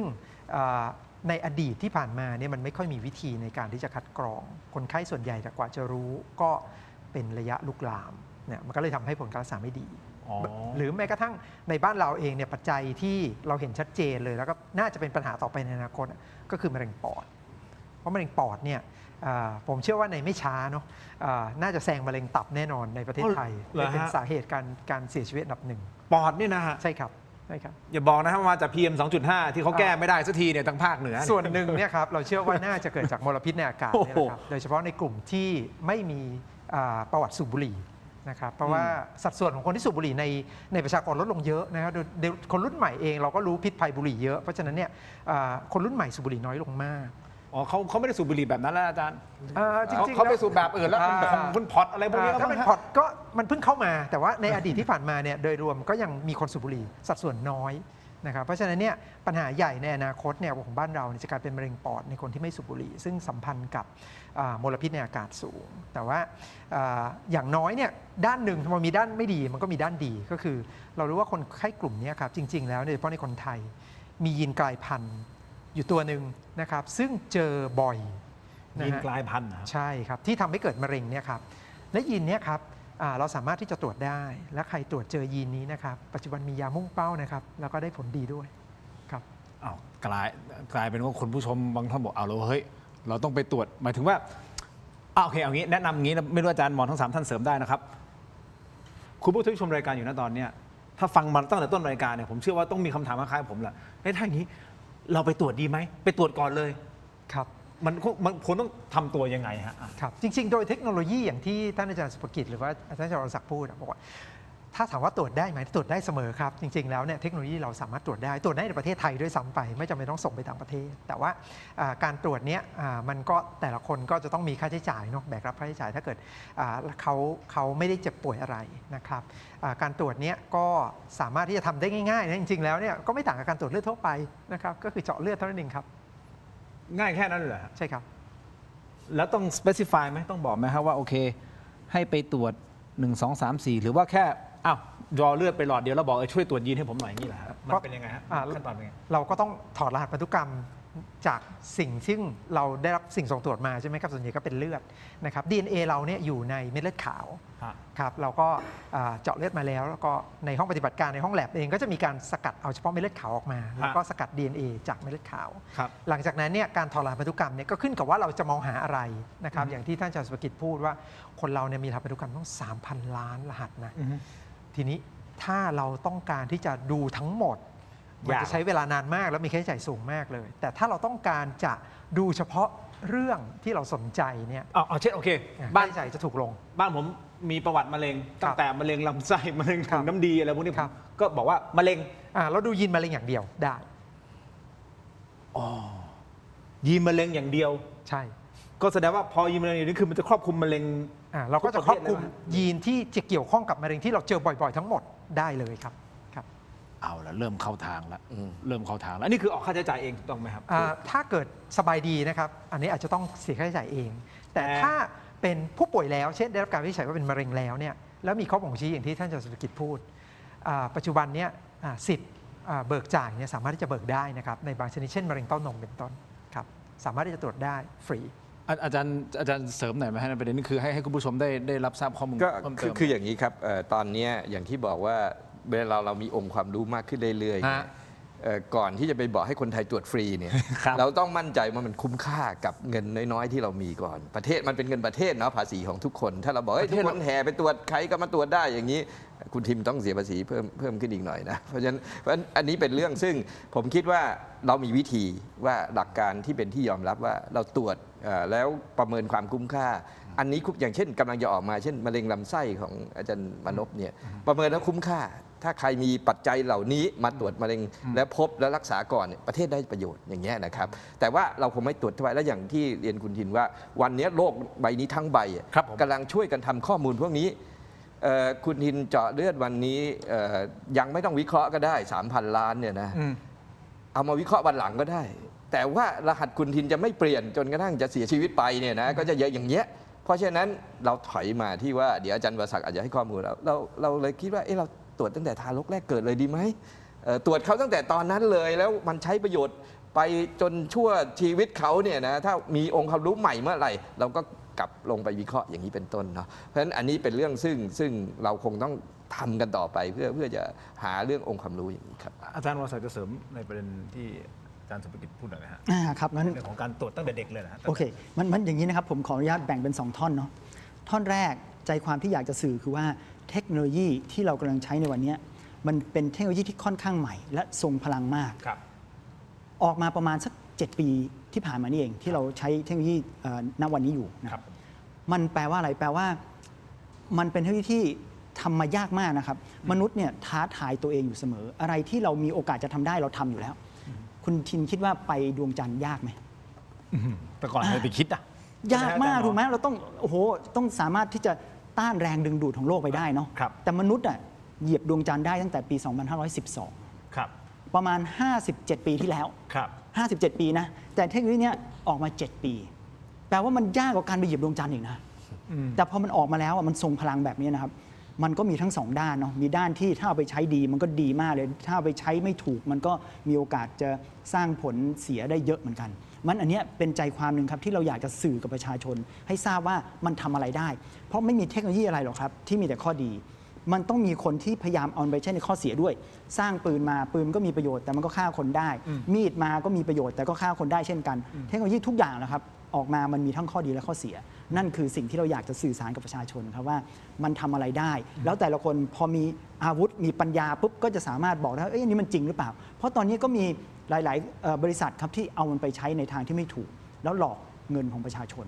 แล้วเราไม่สามารถที่จะบอกได้ทุกอย่างครับเพราะมันออกมาบ่อยมากมันแต่ละคนต้องติดอาวุธติดปัญญาให้ตัวเองครับว่าอะไรที่มันจริงอะไรที่มันไม่จริงนะครับอันนั้นข้อที่1ครับมันเป็นเทคโนโลยีที่ทรงพลังมากมันเพิ่งออกมาแปลว่ามันยากกว่าการที่เรามองเห็นเชื้อโรคยากกว่าการที่เรามองเห็นกระดูกคุณทิมคิดดูนะมีคนบอกว่าผมสามารถเห็นกระดูกคุณได้โดยที่ไม่ต้องผ่าเข้าไปยากไหม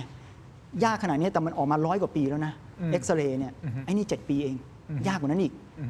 คราวนี้พอมันออกมาปุ๊บ7 ปีที่ผ่านมาเนี่ยนะครับเราก็เอามันมาใช้กับสิ่งที่เราคิดว่า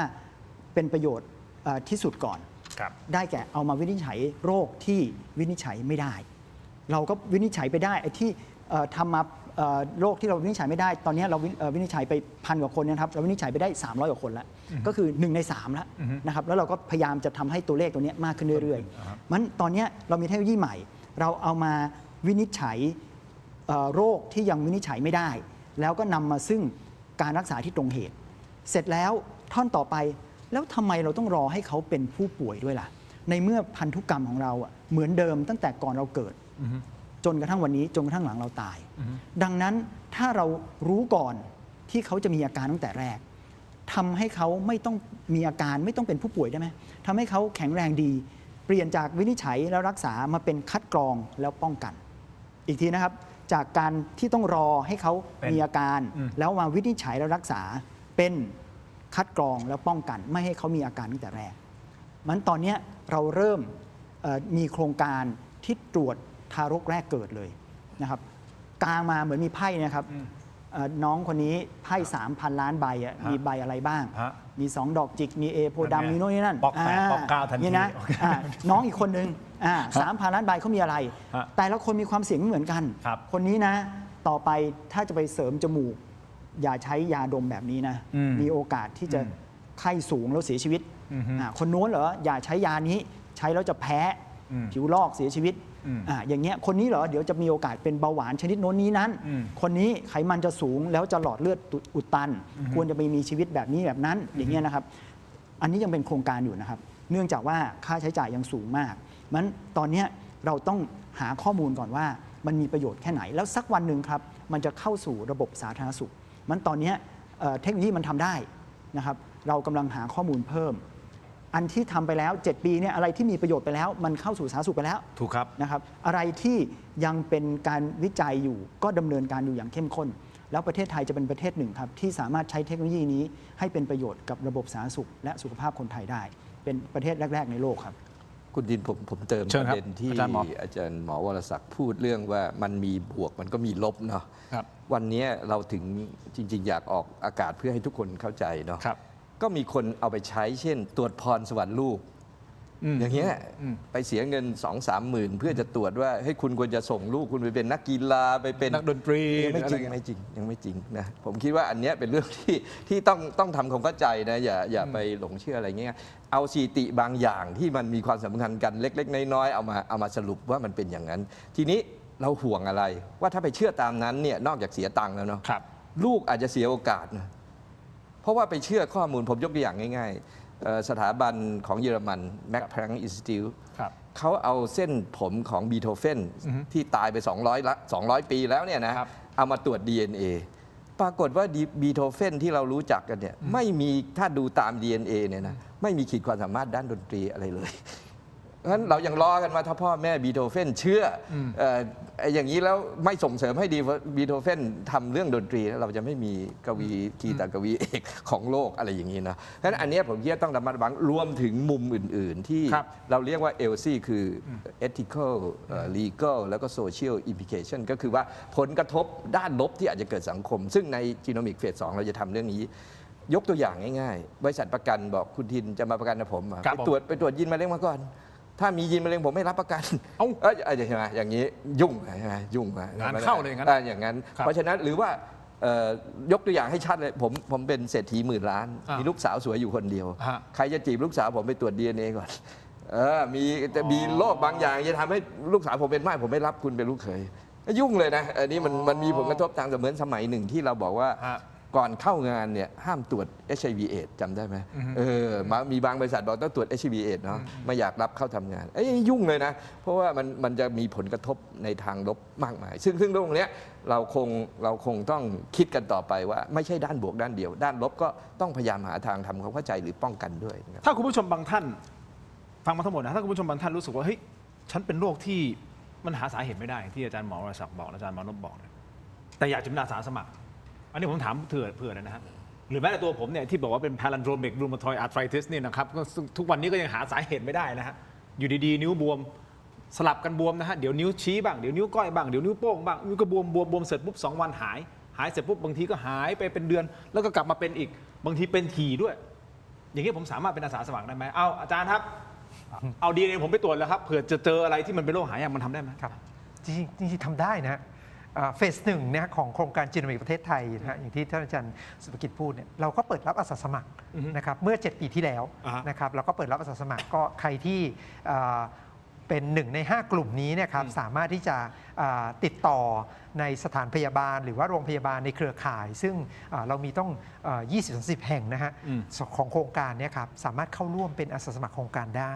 นะครับเปิดว่าเฟส1ของเราเนี่ยอาสาสมัครครบละ 50,000 คนนะครับก็คงต้องรอเฟส2เมื่อเฟส2เปิดเนี่ยครับก็คอยติดตามข่าวสารให้ดีนะครับจากสรสนะครับเราก็จะเปิดรับอาสาสมัครอีกครับ คาดว่าประมาณเมื่อไหร่ ตอนนี้เรื่องก็เรียนอย่างนี้ครับท่านรัฐมนตรีท่านให้ความสำคัญมากกำลังเนื่องจากรัฐบาลช่วงที่ผ่านมาเปลี่ยนบ่อยครับก็ไม่รู้จะเปลี่ยนอีกบ้างนะอันนี้ผมพูดเองนะมันตั้งเป็นคำถามแล้วมาทำข่าวเดี๋ยวต้องเอาเข้าครม.ครับเพราะว่ามันโครงการใหญ่ขนาดนี้แล้วเราตรวจ 200,000 รายเนี่ยก็คงใช้เงินเพิ่มเติมจากเฟสที่1เนาะก็อาจจะ5 ปีต่อไปอย่างเงี้ยนะครับก็ส่วนที่ตรวจเนี่ยระหว่างที่มันมีช่องว่างเราก็ตรวจเพิ่มอีก 8,000 เนาะแต่ใน 8,000 เนี้ยส่วนหนึ่งก็มีอาสาสมัครเดิมอยู่แล้วที่เราเก็บมาเกินเนาะนั้นก็ติดตามข่าวสารแล้วกันยังไงเราจะมาประชาสัมพันธ์ให้ทราบว่าถ้าเราต้องการอาสาสมัครในกลุ่มไหนอย่างไรแต่ไม่ใช่อยู่ๆเดินเข้ามาแล้วอยากจะเป็นอาสาสมัครนะก็ต้องมีโครงการต้องเปิดโครงการก่อนต้องมีหลักเกณฑ์มีกฎเกณฑ์อะไรเงี้ยว่าเข้าได้เนาะโอเคครับมันผมถือว่าเป็นงบประมาณที่คุ้มค่าสำหรับประเทศไทยนะครับแน่นอนแหละอาจารย์หมอบอกว่าเรา60 กว่าล้านคนเนาะจะมาเก็บทุกคนมันก็ใช่เหตุถูกต้องไหมครับมันจะเป็นงบประมาณที่บานเบอะมากมายนะครับแต่ถามว่าถ้าสมมติว่าโครงการนี้แล้วก็มีอาสาสมัครเข้ามาแล้วก็มีการใช้จ่ายในการที่จะเก็บข้อมูลเหล่านี้เป็น Database เนี่ยผมว่ามันคุ้มค่าครับนะครับคุ้มค่าถ้าในมุมของนักข่าวในมุมของที่ทำข่าวสารนะครับแค่อัตราการคอร์รัปชันที่มันมีอยู่ในประเทศไทยแล้วเป็นลดตรงนั้นลงมาให้ได้เนี่ยผมเอาตรงเนี้ยมาสร้างประโยชน์กับโครงการแบบนี้อันนี้ผมพูดเองไม่เกี่ยวกับอาจารย์หมอเพราะฉะนั้นตัดอาจารย์หมอออกไปได้ผมพูดในฐานะที่เป็นนักข่าวที่เราตามข่าวมาแล้วคอร์รัปชันในประเทศไทยมันก็เป็นอีกหนึ่งเรื่องซึ่งตอนนี้อาจารย์หมอทั้ง3ท่านกำลังร้อนๆหนาวๆนะผมพูดเรื่องนี้ แต่ผมขอยืนยันผมรับแค่คนเดียวเพราะว่าเรามองในมุมของประชาชนคนธรรมดาเพราะผมเคยทำประเด็นเรื่องเหล่านี้แล้วก็บอกว่าถ้าเราสามารถลดประมาณตรงเรื่องของการคอร์รัปชันลงไปได้มันจะมีงบประมาณที่ออกมาเพิ่มขึ้นมามหาศาลในการที่จะไปทำประโยชน์ให้กับประเทศชาติและอันนี้คือ1ประโยชน์ที่มันเป็นประโยชน์จริงๆกับประชาชนอย่างที่ผมบอกไปเริ่มต้นรายการนะครับใครที่ถือข้อมูลใครที่มี Data ยุคนี้เป็นยุคแห่ง Data นะครับใครที่มี Data มากที่สุดนะครับจะได้เปรียบในหลายๆเรื่องนะครับโดยเฉพาะถ้าเป็นเรื่องของการแพทย์นี้ถ้ามีข้อมูลมันก็เป็นประโยชน์กับประชาชนความหมายคืออะไรฮะคนป่วยก็ป่วยน้อยลงถูกต้องไหมฮะคนเจ็บก็เจ็บน้อยลงคนตายที่แบบไม่ใช่ตายด้วยอุบัติเหตุนะแต่ตายด้วยโรคภัยไข้เจ็บเนี่ยก็จะน้อยลงเงินที่จะต้องไปใช้จ่ายในเรื่องของค่ารักษาพยาบาลก็จะน้อยลงเพราะว่าเราไปตัดตั้งแต่ต้นเหตุไม่ให้มันเกิดขึ้นข่าวที่อยู่ดีๆคนนี้ไหลตายบ้างแหละคนนั้นเป็นอะไรตายบ้างแหละมันก็จะลดน้อยลงแล้วทุกคนก็จะมีความสุขมากยิ่งขึ้นแต่มันใช้วิสัยทัศน์เนาะมันใช้พละกำลังมันใช้งบประมาณมันใช้ความทุ่มเทผมเชื่อว่าอาจารย์หมอทุกๆท่านหรือใครที่อยู่ร่วมในโครงการเนี่ยมันทุ่มเทมากนะครับกว่าจะเอาข้อมูลต่างๆเหล่านี้มา เพราะฉะนั้นผมอยากจะให้คุณผู้ชมครับอีกครั้งหนึ่งขอประชาสัมพันธ์งานนิดหนึ่งไปวันเสาร์อาทิตย์นี้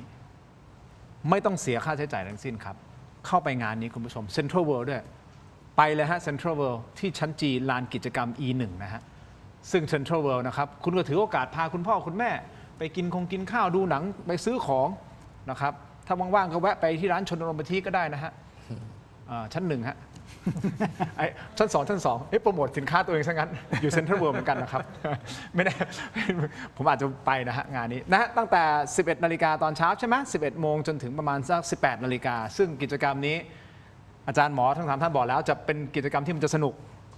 นะครับไม่ใช่แบบว่าวิชาการแต่จะทำให้ Gen Z คนรุ่นใหม่หรือคนทุกรุ่นอ่ะเข้าใจเข้าถึงได้ง่ายยิ่งขึ้นเป็นประโยชน์จริงๆคุณผู้ชมครับอยากให้ไปนะครับและผมรอโครงการนะครับถ้าสมมุติจะเปิดในเฟสต่อไปเพื่อที่จะให้เป็นอาสาสมัครผมก็อยากเป็นหนึ่งในอาสาสมัครจริงๆเพราะผมก็ไม่รู้เหมือนไอ้แพลันโดรมิกรูมาตอยเนี่ยไอ้มันรำคาญใจมากนะครับเวลาปวดมันปวดจริงนะครับกำไม่ได้เลยนะอาจารย์หมอมันกำไม่ได้เลยนะมันบวมเป่งอย่างนี้นะเพิ่มนิดนึงครับ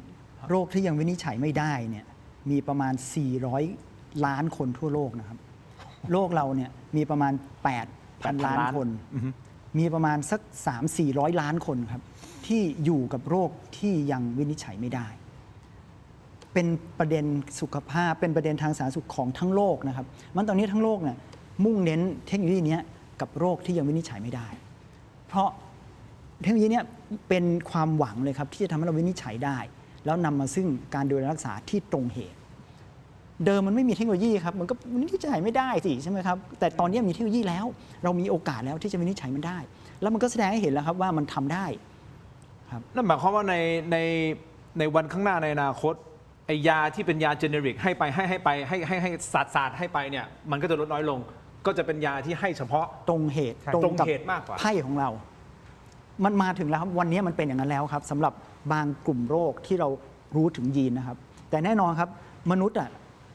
มีความหลากหลายเยอะมากครับยังต้องศึกยังเรารู้เนี่ยยังไม่ถึง 5% หรอกครับยังมีอะไรให้เราศึกษาเยอะมากเลยแต่ 5% นี้ก็เป็นประโยชน์กับคนจำนวนมากแล้วครับ 5% เองเหรอที่เรารู้ฮะผมว่าน้อยกว่านั้นด้วยใช่น้อยฮะครับมันมี 3,000 ล้านนะครับแล้วแต่ละมันมี recombination มันมีการrecombination ไม่รู้เป็นไทยว่าอะไรนะครับคือเชื่อมโยงต่อเนื่องกันเนี่ยคนนี้มี2โพธิ์ดำและ A โพธิ์ดำคนนั้นมี2ดอกจิกกับ King โพธิ์ดำไม่เหมือนกันแล้วนะครับสลับคือ2ดอกจิกกับ A โพธิ์ดำกับ2ดอกจิกตัวเดิมแต่บวกกับ10โพธิ์ดำเนี่ยผลกระทบกับหัวใจเราไม่เหมือนกันครับมันมีโอกาสที่อินฟินิตี้ครับที่อนันต์ว่าแต่ละคนเนี่ยมันจะผลกระทบเป็นยังไงครับมันตอนนี้เราแค่เก็บเกี่ยวสิ่งที่มันอยู่ใกล้ๆนั่นเองครับยังมีอะไรให้เราศึกษาเยอะมากเลยเทคโนโลยีนี้ส่งพลังมากจริงๆครับอาจารย์หมอครับ7 ปีใช่ไหมฮะที่เก็บมา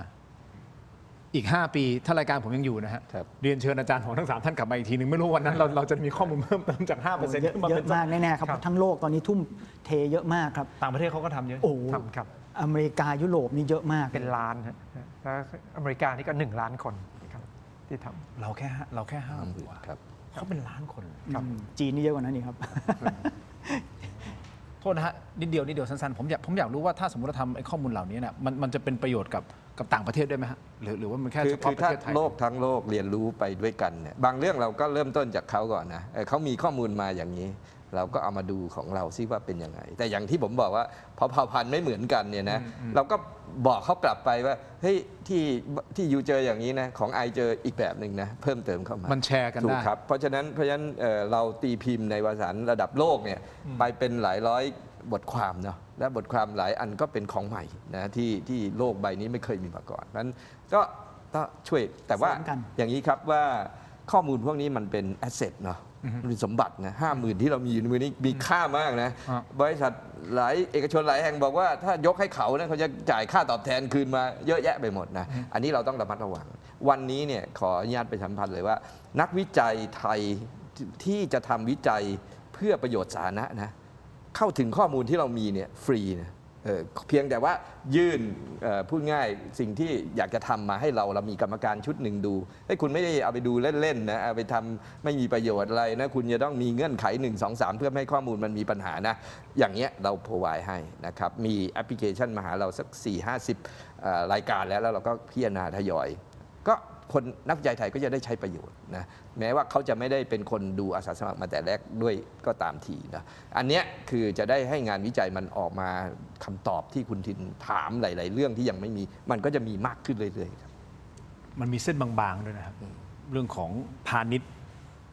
ใช่ เรื่องของสาธารณประโยชน์ ใช่ครับ ต้องระวังเส้นบางๆตรงนี้มากที่สุด ตอนนี้เรายังไม่เปิดให้เรื่องพาณิชย์ครับเพราะว่าเราต้องคิดเยอะครับว่าถ้าเขาจะมาใช้ประโยชน์เราก็ต้องเก็บตังค์เขาเพราะเขาไม่ได้ลงทุนอะไรเพราะฉะนั้นเงินเนี่ยคืนไปเป็นประโยชน์ประเทศชาติยังไงอะไร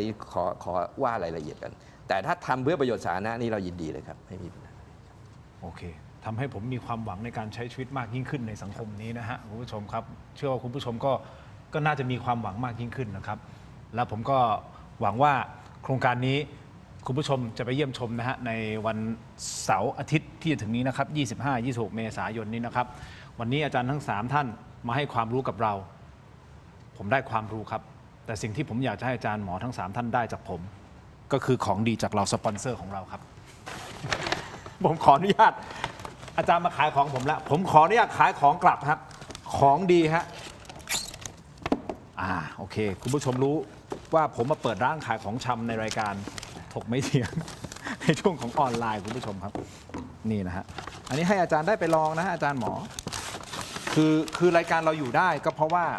เรามีผู้ใหญ่ใจดีที่คอยสนับสนุนเราไม่งั้นเราจะอยู่ยากมากๆเลยนะครับก่อนอื่นขออนุญาตนะครับอันนี้เป็นเม็ดอมซิงค์พลัสนะขออนุญาตคุณหมอนะครับอาจารย์หมอทั้ง3ท่านนี่นะครับปึ๊บครับหมอมานพครับขอบคุณครับอาจารย์หมอ ขอบคุณครับ ขอบคุณครับขอบคุณครับนี่คือเม็ดอมซิงค์พลัสผลิตภัณฑ์ไมบาซินจากเกรเตอร์ฟาร์มามี3สูตรที่มีคุณประโยชน์จากวิตามินหลากหลายชนิดนะครับเม็ดอมซิงค์พลัสวิตามินซีและโคคิวเทนกลิ่นองุ่นมะนาวเมดอมซิงค์พลัสลูทีนและบิวเบอรี่กลิ่นแบล็คเคอร์เรนต์เมดอมซิงค์พลัสเบต้ากลูแคนกลิ่นสตรอเบอรี่นะครับซิงค์มีส่วนช่วยในการทำหน้าที่ของระบบภูมิคุ้มกันและกระบวนการต่อต้านอนุมูลอิสระนะครับถ้าเจ็บคอไอหรืออยากเสริมภูมิคุ้มกันนะครับเลือกไมบาซินจากเกรเตอร์ฟาร์มาหาซื้อได้ที่ร้านสะดวกซื้อซุปเปอร์มาร์เก็ตและร้านขายยาทั่วประเทศไมบาซินจากเกรเตอร์ฟาร์มาก้าวสู่60 ปีอย่างมั่นคงและยั่งยืนนะครับขอบคุณมากๆครับไมบาซินที่อยู่เคียงข้างถกไม่เถียงนะครับต่อกันที่ยาดมสมุนไพรตามังกรทองนะครับนี่วางตรงนี้เลยนะฮะอาจารย์ครับทั้ง3ท่านนะครับอันนี้คือจากอ้อยอันโอสถนะฮะคุณผู้ชมของดีนะครับขอบคุณครับแต่วันนี้ขอแนะนำครับยาน้ำแก้ร้อนในเขากุยจากอ้อยอันโอสถเช่นเดียวกันนะครับบรรเทาไข้ตัวร้อนทานได้ทั้งเด็กและผู้ใหญ่นะครับมีจำหน่ายตามร้านขายยาทั่วประเทศอ่านคำเตือนในฉลากและเอกสารกำกับผลิตภัณฑ์ก่อนใช้นี่คือของดีจากอ้อยอันโอสถนะครับคือยาน้ำแก้ร้อนในเขากุยนะครับอันนี้เขาดังอันนี้นะฮะดังตัวนี้เลยนะครับขอบคุณมากๆนะครับอ้อยอันโอสถที่อยู่เคียงข้างถกไม่เถียงนะครับต่อกันที่ยาท่าน้ำขาว49 บาทฝาสีฟ้าตราหารคู่นะครับอันนี้คือมาตรฐานสากลครับหาซื้อง่ายตามร้านขายยาแผนปัจจุบันทั่วไปราคาเพียง49 บาทเข้าถึงง่ายจาก HK Pharmaceutical นะครับยาท่าน้ำขาวแก้ท้องอืดท้องเฟ้อรักษาลำไส้อักเสบนะครับฆ่าเชื้อโรคในลำไส้นะครับขอบคุณมากๆครับยาท่าน้ำขาว49 บาทฝาสีฟ้าตราหารคู่มาตรฐานสากลจาก HK Pharmaceutical นะครับ49 บาทเท่านั้นนะครับผมขอออกตัวแทนอาจารย์หมอทั้ง3ท่านนะนี่ไม่ได้เป็นการ endorse ใดๆทั้งสิ้นสำหรับผลิตภัณฑ์นะครับเพียงแต่ว่าอยากจะมอบให้เพราะว่าพี่ๆสปอนเซอร์นะที่น่ารักกับเรานะครับมอบให้อาจารย์หมอทั้ง3ท่านนะครับขอบคุณมากๆครับอาจารย์หมอไม่ต้องกังวลนะครับผมออกตัวให้เรียบร้อยแล้วนะครับนะครับเป็นสปอนเซอร์ผู้ใหญ่ใจดีที่อยู่เคียงข้างถกไม่เถียงมาตลอดนะครับแต่อันนี้ฮะของดีจริงๆครับเติมความเข้มเต็มรสกาแฟด้วยกาแฟบัดดี้ดีนเอ็กซ์ตร้าเบลนด์นะครับกาแฟดำคั่วสุดเข้มสูตรเข้มข้นที่หอมอร่อยเข้มสะใจนะครับชงดำก็อร่อยเติมนมก็อร่อยลงตัวทดลองบัดดี้ดีนเอ็กซ์ตร้าเบลนด์หอมเข้มขมไม่เปรี้ยวนะครับในราคาคุ้มค่าเพียง129 บาทครับได้มากถึง165 กรัมนะฮะสุดคุ้มขนาดนี้ลองได้แล้ววันนี้ที่ 7-Eleven ทั่วประเทศนะครับบัดดี้ดีนอร่อยเข้มไม่เปรี้ยวเต็มรสกาแฟนะครับขอบคุณมากครับอาจารย์หมอครับนี่ครับท่านละ1 ซองขอบคุณมากๆเลยนะครับขอบคุณครับต่อกันที่น้ำปลาแท้ตราทิพรสนะครับน้ำปลาที่ทุกบ้านทุกร้านต้องมีครับกลิ่นหอมและรสชาติกลมกล่อมนะครับจะเหยาะจิ้มหรือปรุงรสแกงผัดทอด ได้หลากหลายเมนูนะครับเข้าถึงรสชาติอาหารไทยที่คุ้นเคย ด้วยกระบวนการผลิตที่มีคุณภาพได้มาตรฐานส่งออกไปจำหน่ายทั่วโลกครับน้ำปลาแท้ตราทิพรสหาซื้อได้ง่ายตามห้างสรรพสินค้าชั้นนำร้านสะดวกซื้อและร้านค้าทั่วไปนะฮะนอกจากนี้ยังสามารถสั่งซื้อช่องทางออนไลน์ได้นะครับไม่ว่าจะเป็น Shopee Lazada Tops Online และ Macro Pro นะครับมีจำหน่ายทั้งแบบขวดเดียวแบบแพ็คแบบยกลังแค่มีทิพรสก็อร่อยครบรสนะครับลองดูนะฮะเข้าไปดูครับนะฮะช่วงนี้อาจจะต้องยกลังนะฮะไปกินกับข้าวครับ แต่ผมเชื่อว่าเศรษฐกิจยังมีทางออกครับตะวันออกกลางเขาน่าจะพยายามหาทางออกอยู่นะฮะระหว่างโดนัลด์ทรัมป์กับทางด้านของอิหร่านนะครับคุณผู้ชมครับข้อมูลข่าวสารต่างๆมันหลั่งไหลเยอะเหลือเกินแต่ที่แน่ๆครับสันติสุขมันต้องเกิดขึ้นครับไม่ทางใดก็ทางหนึ่งสุขภาพดีมันต้องเกิดขึ้นไม่ทางใดก็ทางหนึ่งวันนี้ก็เป็นอีกหนึ่งทางนะครับคุณผู้ชมครับที่จะทำให้สุขภาพของเรานั้นแข็งแรงรู้แต่ต้นเขาบอกงี้นะรู้เนิ่นๆก่อนนะอาจารย์เนาะรู้เนิ่นๆนะจะได้ไม่ต้องมาเจ็บป่วย ใช่ครับในอนาคตนะครับทีมงานขออนุญาตเอาเพลงขึ้นมาอีกทีนึงได้ไหมผมขอประชาสัมพันธ์ให้จริงๆอยากให้ไปผมพูด3 ครั้งแล้ว4 ครั้งแล้วอีกทีนึงได้ไหมอยากให้ไปครับ